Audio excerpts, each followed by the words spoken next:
Good morning, सुप्रभात। स्वागत है आप सभी का। आप देख रहे हैं समृद्धि न्यूज और मैं हूं आपके साथ पूजा तंवर। वक्त हो चला है दिन भर की बड़ी खबरों की ओर रुख करने का। शुरुआत करेंगे दिन की सुर्खियों के साथ। अध्यक्ष जेपी नड्डा आज नागालैंड के दौरे पर रहेंगे। राज्यसभा की कार्रवाई 13 मार्च तक के लिए स्थगित। मोदी के संसदीय क्षेत्र वाराणसी में बनेगा अंतर्राष्ट्रीय स्टेडियम, जल्द इसका निर्माण कार्य शुरू।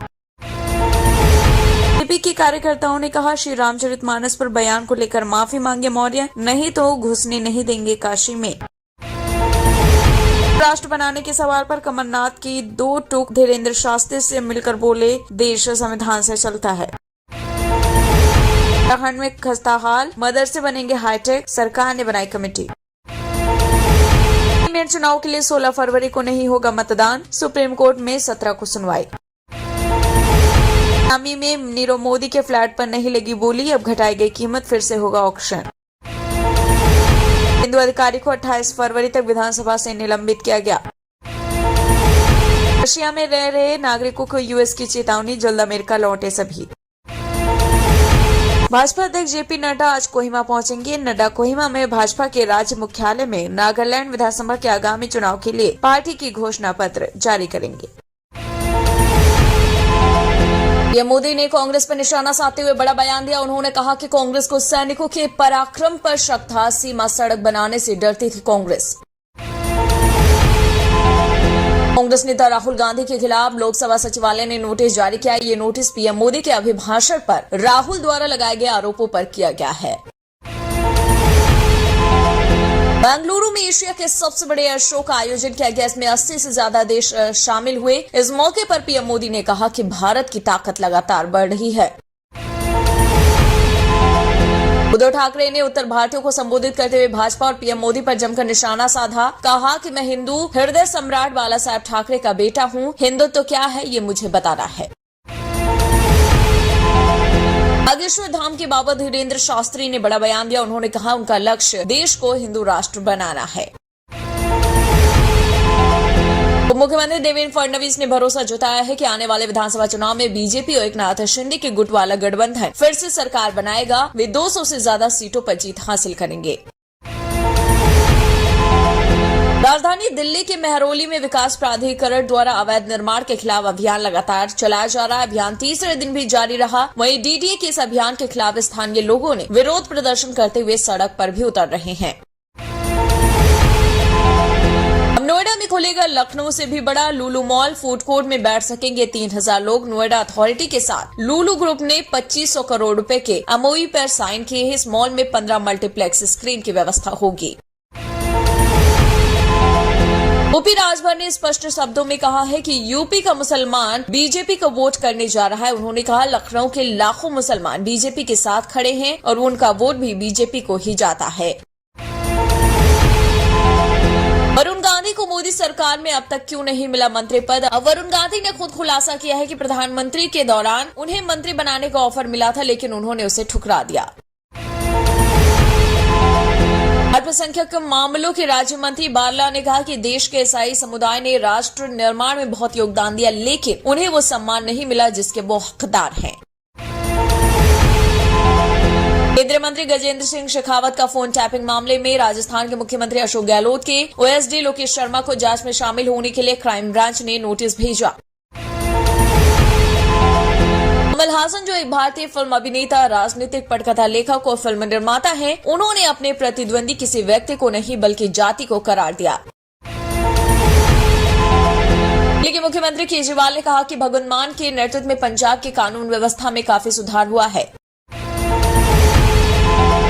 उधर मुंबई के गूगल ऑफिस में आया बम की धमकी भरा फोन।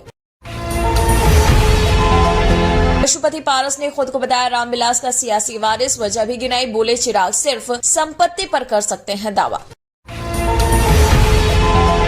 सुशील मोदी ने कहा, हरियाणा, यूपी, महाराष्ट्र जैसे बड़े राज्यों में बीजेपी के बिना किसी विश्वसनीय चेहरे के चुनाव जीता है। उन्होंने कहा, विश्वसनीय चेहरा होना अच्छी बात है, लेकिन जरूरी नहीं।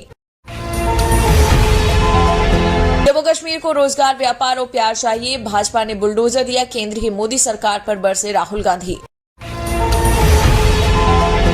अमेरिकी रिसर्च फर्म हिंडनबर्ग का असर अडानी ग्रुप पर दिखाई दे रहा है। बीते 20 दिनों में भारी नुकसान झेल रहे ग्रुप के शॉर्ट सेलर फर्म से आर पार की कानूनी लड़ाई लड़ने की तैयारी के साथ ही अपना पूरा फोकस डैमेज कंट्रोल पर लगा दिया है।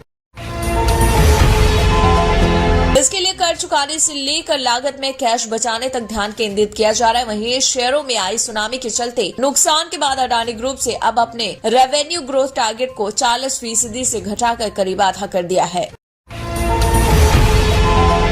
अखिल भारतीय हिंदू महासभा के स्वामी चक्रपाणी ने मौलाना मदनी को जवाब देते हुए कहा, मनु तो सनातन धर्मी थे, इसलिए मौलाना मदनी भी सनातनी हिंदू हुए।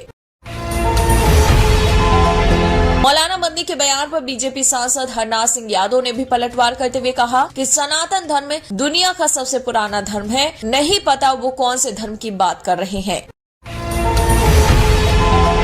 भीमा कोरेगांव के आरोपी वर्नोन गोंजाल्विस और वरुण फरेरा की जमानत के मामले में कोर्ट में सुनवाई टल गई। मामले की 21 फरवरी को अगली सुनवाई होगी। दिल्ली पुलिस ने जहांगीरपुरी दंगों में फरार चल रहे सलमान और सुलेमान को गिरफ्तार किया। उत्तर पश्चिमी जिले की स्पेशल स्टाफ टीम ने सलमान को गिरफ्तार किया है। दिल्ली के उपराज्यपाल वीके सक्सेना ने 16 फरवरी को दिल्ली के मेयर, डिप्टी मेयर और स्थायी समिति के सदस्यों के चुनाव कराने के लिए दिल्ली सरकार के प्रस्ताव को मंजूरी दी। राम भक्तों के लिए अब राम सेवकपुरम देवस्थानम बन गया है, जहां दूर दराज से लोग और श्रद्धालु पहले तो अयोध्या के मठ मंदिर में दर्शन पूजन कर रहे हैं, उसके बाद राम सेवकपुरम पहुंचकर अहिल्या रूपी पाषाण का भी दर्शन कर रहे हैं। मुख्यमंत्री योगी आदित्यनाथ ने कहा है कि डिजिटल तकनीक आज की जरूरत है। उत्तर प्रदेश में 2 करोड़ 60 लाख किसानों को प्रधानमंत्री किसान सम्मान निधि योजना का लाभ मिल रहा है। बिहार के उप मुख्यमंत्री तेजस्वी यादव ने कहा कि जब तक कुछ वैज्ञानिक आंकड़े उपलब्ध नहीं होंगे तब तक कल्याणकारी योजनाओं को ठीक से लागू नहीं किया जा सकता। आरा में नेता प्रतिपक्ष विजय सिन्हा नीतीश पर हुए हमलावर, कहा कुर्सी के लिए गिरा चुके हैं अपना स्तर। राज्यसभा की कार्यवाही विपक्ष के हंगामे के कारण कल नहीं चल सकी। विपक्ष के हंगामे के कारण राज्यसभा की कार्यवाही 13 मार्च तक स्थगित कर दी गई है। मंत्री निर्मला सीतारमण ने क्रिप्टो करेंसी को लेकर सवाल का जवाब देते हुए कहा कि सरकार की इसे बैन करने की कोई मंशा नहीं है, इस पर नजर रखी जा रही, इसका दुरुपयोग न हो। राष्ट्रपति द्रौपदी मुर्मू ने अब बताया भगवान लक्ष्मण से लखनऊ का जुड़ाव।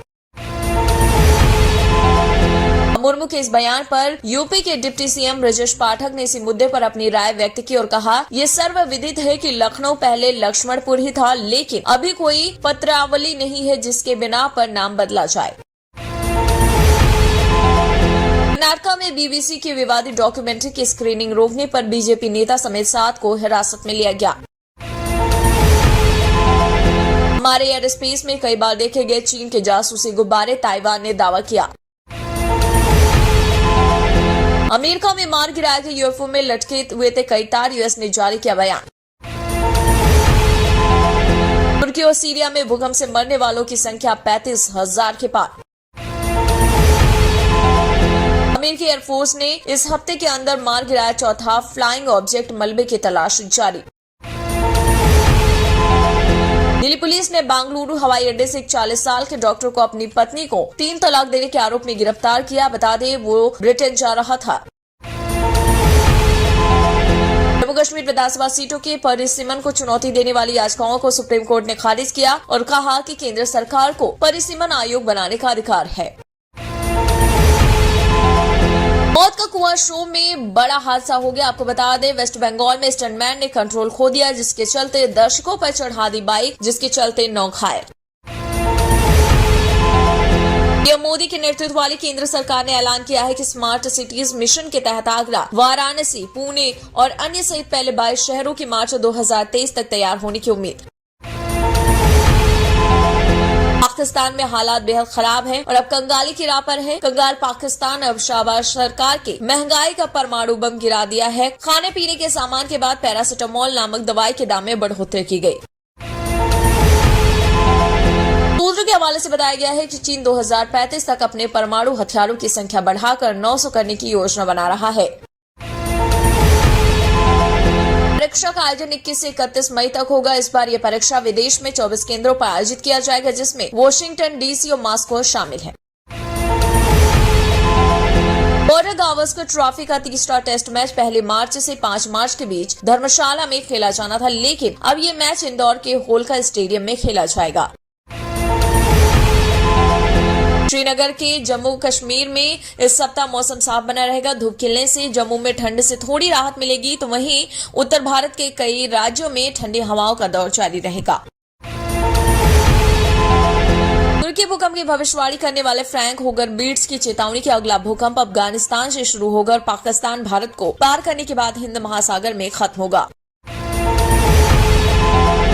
उधर बिहार बोर्ड 10वीं की परीक्षा आज से शुरू होकर 22 फरवरी तक चलेगी। आपको बता दें एग्जाम 2 शिफ्ट में होंगे। वहीं पहले शिफ्ट की परीक्षा 9:30 बजे शुरू होगी और 1:45 तक चलेगी। तो आज की बात बस यहीं तक, कल फिर होगी मुलाकात। जय हिंद, जय भारत।